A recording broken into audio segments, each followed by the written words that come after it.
Assalamualaikum warahmatullahi ta'ala wabarakatuh. Hai, apa kabar anak-anak hebat kelas 6? Berjumpa lagi dengan Ibu di tema 2, Persatuan dalam Perbedaan, subtema pertama, Rukun dalam Perbedaan, pada muatan pelajaran ilmu pengetahuan sosial, yaitu tentang makna proklamasi kemerdekaan Indonesia. Anak-anak hebat, sebelum kita memulai pembelajaran, marilah kita berdoa agar ilmu yang kalian dapatkan bermanfaat. Makna proklamasi kemerdekaan Indonesia. Proklamasi kemerdekaan Indonesia merupakan salah satu peristiwa yang sangat penting bagi bangsa Indonesia. Proklamasi kemerdekaan Indonesia terjadi melalui proses yang panjang. Maka dari itu, peristiwa ini tentu memiliki makna yang mendalam bagi bangsa Indonesia. Makna proklamasi kemerdekaan bagi bangsa Indonesia diantaranya yaitu sebagai berikut. Yang pertama yaitu menandai lahirnya bangsa Indonesia sebagai bangsa yang merdeka. Lalu puncak perjuangan bangsa Indonesia meraih kemerdekaan. Dan yang ketiga, pengakuan dari dunia luar. Yang keempat, bukti bahwa Indonesia merupakan bangsa yang mandiri. Dan yang kelima, landasan untuk bersikap terhadap dunia. Anak hebat, kita lihat yuk proklamasi kemerdekaan Indonesia.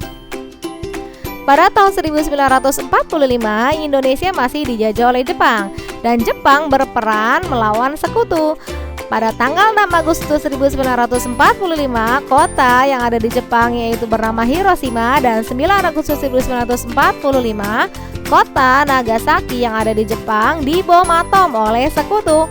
Dan Jepang menyerah tanpa syarat kepada sekutu pada tanggal 14 Agustus 1945. Ternyata ada yang mendengar, yaitu Sultan Syahrir mendengar kekalahan Jepang melalui siaran radio luar negeri.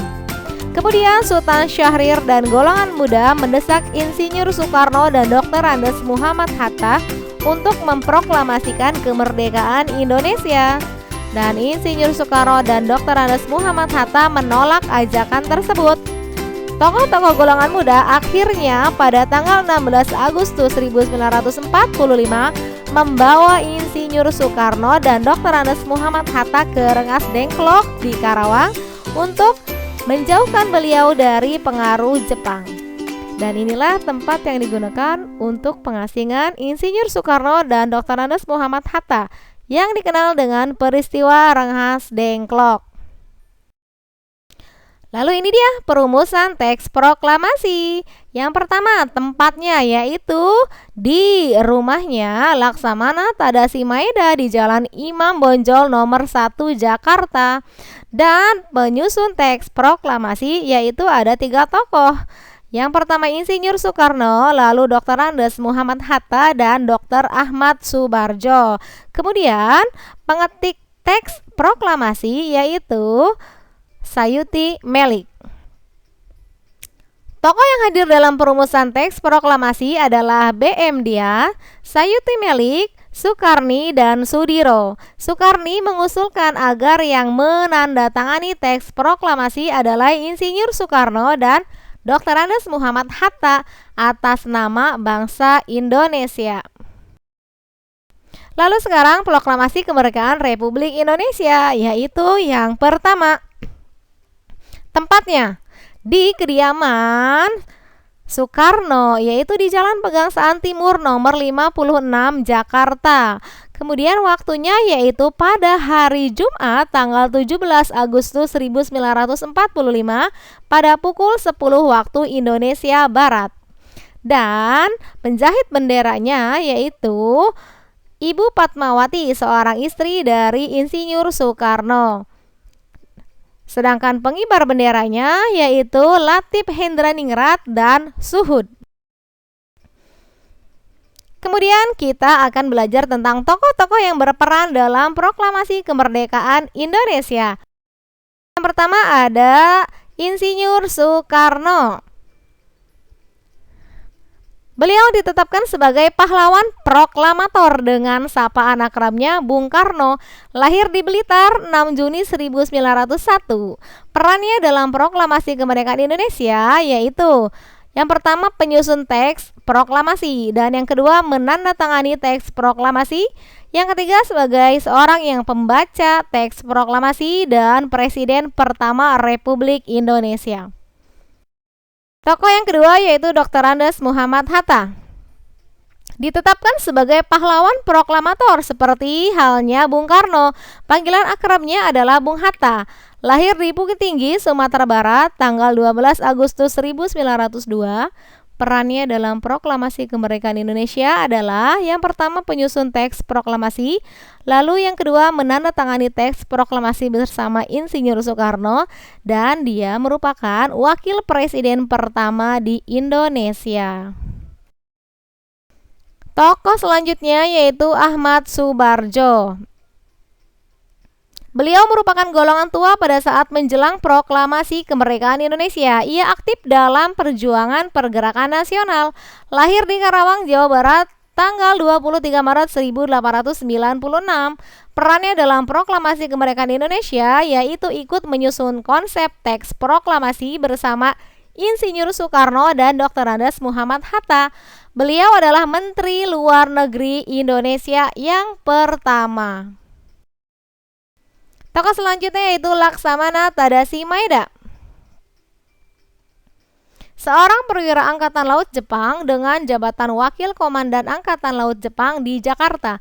Beliau merupakan teman baik Ahmad Subarjo dan bersimpati terhadap perjuangan bangsa Indonesia. Beliau membantu persiapan konsep teks proklamasi dengan mempersilahkan rumahnya digunakan untuk berkumpul para tokoh bangsa Indonesia. Tokoh selanjutnya yaitu Sukarni. Ia aktif sebagai anggota organisasi Pemuda Angkatan Baru Indonesia dan Gerakan Rakyat Baru yang bertujuan Indonesia Merdeka. Lahir di Blitar, Jawa Timur, 14 Juli 1916, beliau merupakan salah satu tokoh yang mengusulkan agar teks proklamasi ditandatangani oleh Insinyur Soekarno dan Dr. Andes Muhammad Hatta atas nama bangsa Indonesia. Tokoh selanjutnya yaitu Fatmawati. Fatmawati Soekarno Putri adalah istri Bung Karno. Lahir di Bengkulu pada tahun 1923.